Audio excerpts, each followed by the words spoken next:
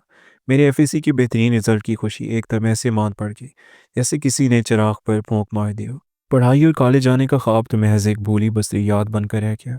हर सुबह आँख खुलती तो ये तल्ख हकीकत सामने होती कि मुझे सिर्फ घर के काम काज करने हैं और चची आमना और चचा के सितम भरे बोल सुनने हैं। मेरी ज़िंदगी में बस एक ही रोशनी की किरण थी और वो ये कि मेरे अब्बू बैरून मुल्क होने के बावजूद मेरे अखराजात के लिए माहाना कुछ न कुछ रकम भेजते थे। अगरचे ये रकम बहुत मामूली होती थी मगर वो मुझे एक तरह का सुकून देती कि मेरे वजूद की कोई कीमत है। लेकिन ये सुकून भी छिन चुका था। मुझे बहुत बाद में इस बात का इल्म हुआ कि वो पैसे जो अब्बू मेरे लिए भेजते थे, चचा चाची वो तमाम पैसे अपने घर पर लगाते थे। उसका हिसाब किताब मुझे हरगिज़ नहीं दिया जाता था। मुझे कभी मेरे हिस्से का पैसा नहीं दिया गया बल्कि मुझे आमना की उतरन और जूठा खाने पर सौ सौ बातें सुनाई जाती और हमेशा ये एहसास दिलाया जाता कि मैं उन पर बोझ हूँ। मैंने जब चचा से एक बार हिचकिचाते हुए बात करने की कोशिश की, तो उन्होंने सिर्फ ये कहकर बात टाल दी कि जब तक तुम हमारे घर में हो, तुम्हारी सारी जिम्मेदारी हम पर है, तुम्हें पैसे का हिसाब लेने की ज़रूरत नहीं है। उस दिन मैं समझ गई थी कि मुझे यहाँ खामोशी और सब्र के सिवा कुछ नहीं मिलेगा। मैं चाहकर भी इस घर में पढ़ नहीं सकती थी, जबकि आमना को कोई रोकने वाला नहीं था। हालांकि वो बमुश्किल पास हुई थी। उसके लिए अच्छे कॉलेज और यूनिवर्सिटी में दाखिले की बातचीत घर में खुलेआम चलती थी। मैं 4-4 और 5-5 घंटे किचन में काम करती, उन सब की बातें सुनती और सिर्फ एक ही बात सोचती रहती, काश मेरे अब्बू यहाँ होते तो मेरी ज़िंदगी कुछ मुख्तलिफ होती। एक रात जब मैं कामकाज ख़त्म करके थकी हारी अपने बिस्तर पर लेटी थी और आंखें बंद करने लगी थी कि अचानक घर में एक ज़ोरदार चीख गूंजी। ये चची की आवाज़ थी, जो गुस्से और परेशानी से कांप रही थी। मैं फ़ौरन उठी और कमरे से बाहर निकली। चचा, आमना और मैं, हम सब दौड़े चची के कमरे की तरफ गए। कमरे में दाखिल होते ही चची फर्श पर बैठी हुई थी और गुस्से से उनका चेहरा लाल हो रहा था। उन्होंने अपनी साड़ी का पल्लू ज़मीन पर मारा और चिल्ला कर कहा, मेरा ज़ेवर, मेरा सारा ज़ेवर गायब है। मैंने भी यहाँ रखा था, कहाँ गया? सब घर वाले हैरान परेशान एक दूसरे को देखने लगे, लेकिन चची की आंखें सिर्फ एक शख्स को ढूंढ रही थी और वो मैं थी। चची ने एक ही पल में मेरी तरफ देखा और उनकी आंखों में शदीद नफरत और शक साफ झलक रहा था। ये काम कोई बाहर का शख्स नहीं कर सकता। इस घर में मेरे अलावा और किसी को मेरे ज़ेवरात की जगह नहीं मालूम थी। और तुम इस घर में रहती हो, मेरे सारे बिस्तर और कपड़े तुम ही तो देखती हो। ये काम तुम्हारे अलावा और कोई नहीं कर सकता। चची ने मुझ पर सीधा और सरासर झूठा इल्ज़ाम लगा दिया। मैं सख्ते में आ गई। चोर मैं। मेरे मुंह से कोई आवाज़ नहीं निकल रही थी। मैं कांपते हुए हाथ जोड़कर बोली, चची जान, अल्लाह की कसम, मैं ऐसा नहीं कर सकती। मैंने आज आपके कमरे को हाथ भी नहीं लगाया। मुझे जेवर के बारे में कुछ मालूम नहीं। मेरी आंखों से आंसू जारी हो गए थे। दिल खून के आंसू रो रहा था कि एक तो मेरे साथ ये सलूक हो रहा है और अब मुझ पर चोरी का इल्ज़ाम। मैंने बार बार यकीन दिलाया, कस्में खाई कि मैं बेकसूर हूँ, मगर चची का गुस्सा आसमान को छू रहा था। चची चिल्लाई, बस करो ये ड्रामा। तुम्हारी ऐसी किस्मत कहाँ कि तुम ये सब करोगी? कोई ऐसी वैसी लड़की हो तो शायद डर जाए, लेकिन तुम तो हो ही ऐसी। बाहर वाले को तो यहाँ आने की इजाज़त ही नहीं। और हमारी आमना, हमारी बेटी तो ऐसा कर ही नहीं सकती। वो मेरी बेटी है, उसे क्या ज़रूरत है चोरी करने की? ये हरकत सिर्फ तुम कर सकती हो। चचा खामोश खड़े थे, हमेशा की तरह। वो चची के गुस्से के सामने बोलने की हिम्मत नहीं रखते थे, या शायद वो भी मेरी तरफ ही शक की नज़र से देख रहे थे। वो जानते थे कि मैं यहाँ उनके टुकड़ों पर पलती हूँ, इसीलिए वो कभी मेरी हिमायत नहीं करते थे। चची ने फ़ौरन मुझ पर हमला कर दिया। अभी पता चल जाएगा, मैं भी तुम्हारे कमरे की तलाशी लूँगी। इससे पहले कि मैं उन्हें रोकती, चची और आमना दोनों मेरे छोटे से कमरे में घुस गईं। उन्होंने मेरे कपड़ों का बक्स, मेरा पुराना बैग और हत्ता कि बिस्तर के गद्दे तक उठा कर देख लिया, मगर उन्हें कुछ भी नहीं मिला। मेरे कमरे से जेवर मिलना तो दूर, मेरी मामूली सी चीज़ें भी बिखर गई थीं। तलाशी लेने के बाद चच्ची बाहर आई और उनके चेहरे पर थोड़ा सा पसोपेश था, मगर फिर भी उनकी बदगुमानी ख़त्म नहीं हुई थी। उन्होंने ज़ोर से कहा, इसने जेवर कहीं और छुपा दिया होगा।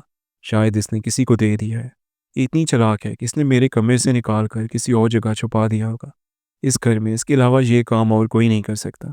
ये झूठ बोल रही है। ये मेरी आंखों में देखकर झूठ बोल रही है। मैं फर्श पर घुटनों के बल बैठ गई और बेख्तियार होने लगी। ये एक भयानक ख्वाब था जो ताबीर बन चुका था।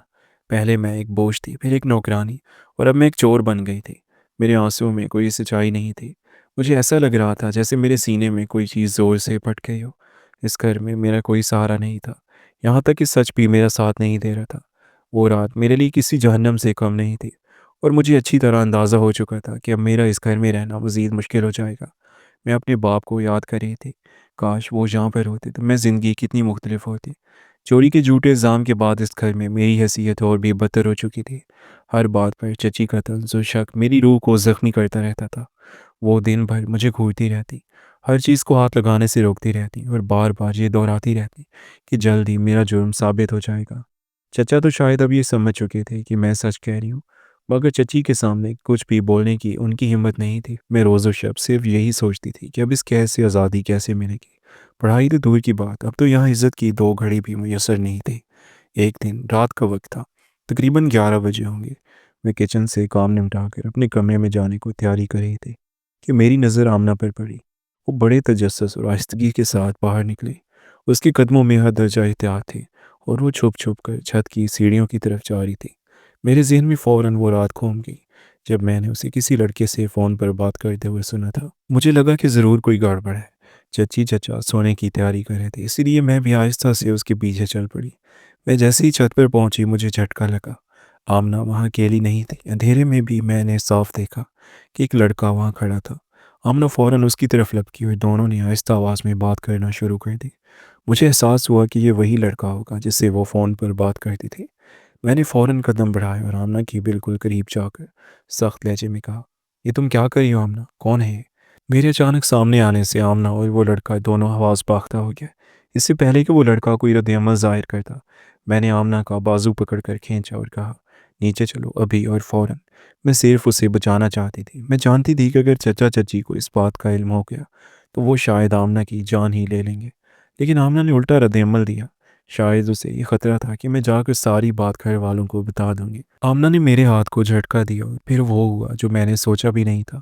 उसने बुलंद आवाज़ में चीखना शुरू कर दिया। उसकी चीख इतनी ऊंची थी कि घर में गूंज उठी। उसने फौरन उस लड़के की तरफ इशारा किया जो अंधेरे में सीढ़ियों की तरफ भागने की कोशिश कर रहा था, और फिर उसने उल्टा मुझ पर ही इल्ज़ाम लगा दिया। देखिए, इस लड़की ने मुझे धमकी दी है।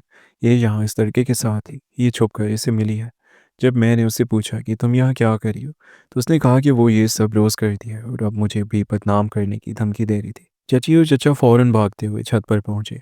उनके चेहरों पर शदीद गुस्सा और खौफ था। जब उन्होंने देखा कि वाकई एक सायादार लड़का तेज़ी से सीढ़ियों से नीचे उतरकर दीवार फलांगने की कोशिश कर रहा है और मेरी ही वजह से वो यहाँ मौजूद है, तो उनका दिमाग बिल्कुल माऊफ हो गया। वो लड़का तो फरार होने में कामयाब हो गया, मगर आमना ने अपना काम कर दिया था। उसने मेरी नेकी को मेरी बुराई में बदल दिया। चच्ची ने मुझ पर कोई तरस नहीं खाया। तुम्हारी ये गंदी हरकतें, पहले चोरी और अब ये, तुम्हारी पैदाइश ही हमारे ख़ानदान की रुसवाई करी हुई थी। चची की आवाज़ गुस्से से कांप रही थी और उनके अल्फाज में जहर भरा हुआ था। इसलिए तुम यूनिवर्सिटी पढ़ने की ज़िद कर रही थी, ताकि खुलेआम ये सब कर सको। चची की आवाज़ पहले जैसी इतनी बुलंद और गुस्से वाली थी। मैंने चीख कर कहा, झूठ, ये सब झूठ बोल रही है। ये इसका आशिक है, मैं इसे रोकने आई थी।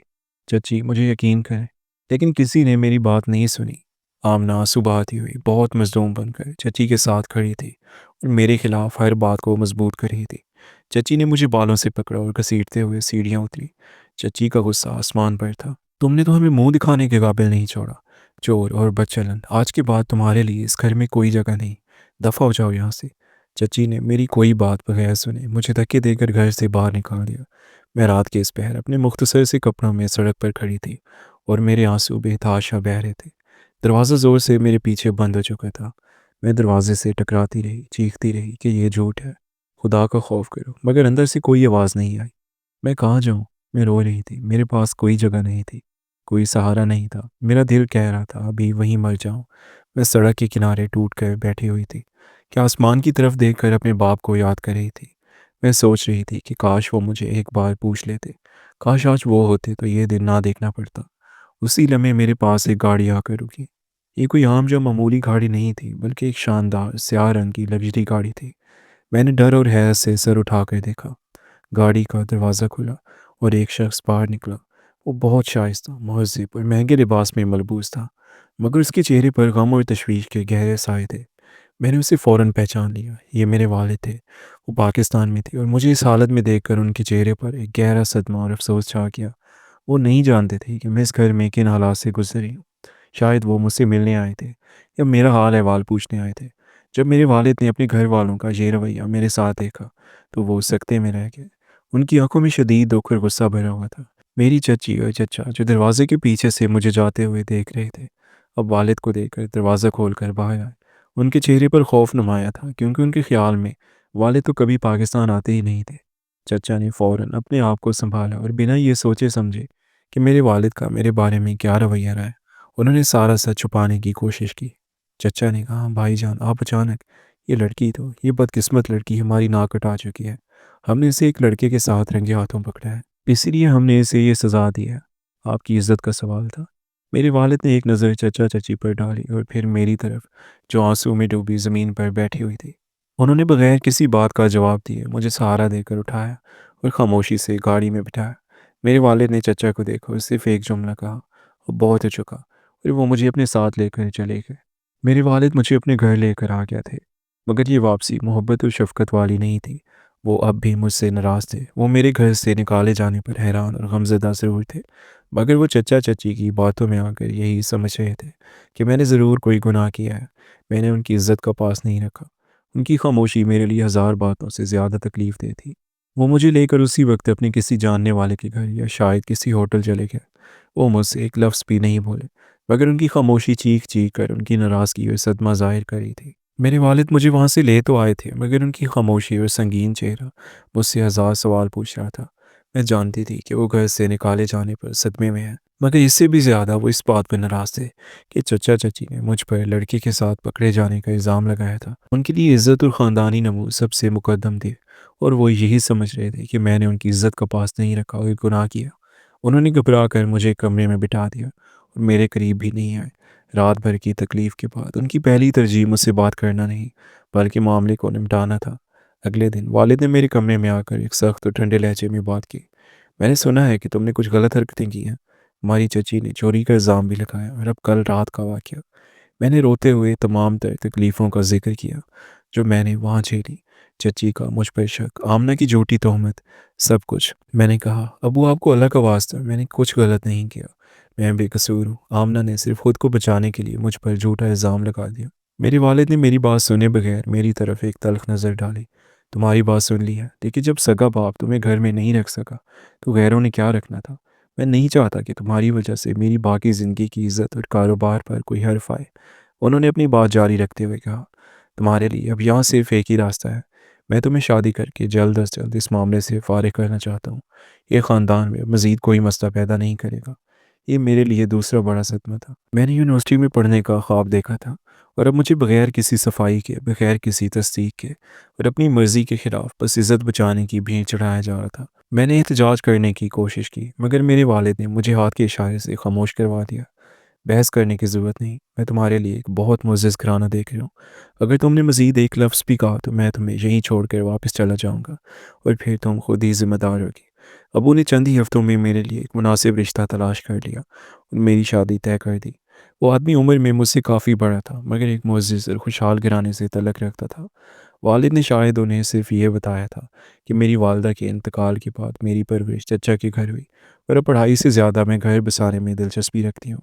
मेरी शादी सादगी से कर दी गई, जहाँ मेरे वालिद का चेहरा किसी भी तरह से खुशी ज़ाहिर नहीं कर रहा था।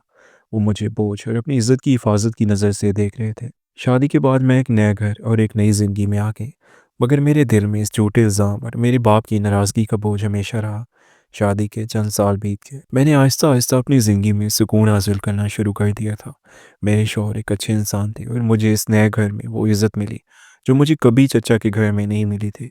मेरे कॉलेज और यूनिवर्सिटी के ख्वाब तो पूरे नहीं हुए, मगर मैंने अपने घर की जिम्मेदारियां ऐसे तरीके से निभाना शुरू कर दी। एक दिन मेरे दरवाजे पर दस्तक हुई। जब मैंने दरवाज़ा खोला तो सामने चचा और चची को खड़ा देखकर मेरी रूह कांप गई। वो बहुत बूढ़े, थके हुए और परेशान लग रहे थे। उनके चेहरों पर वो तकब्बुर नहीं था जो कभी हुआ करता था। वो दोनों मेरे सामने झुक से गए। चची ने हाथ जोड़ दिए और उनकी आंखों में आंसू थे।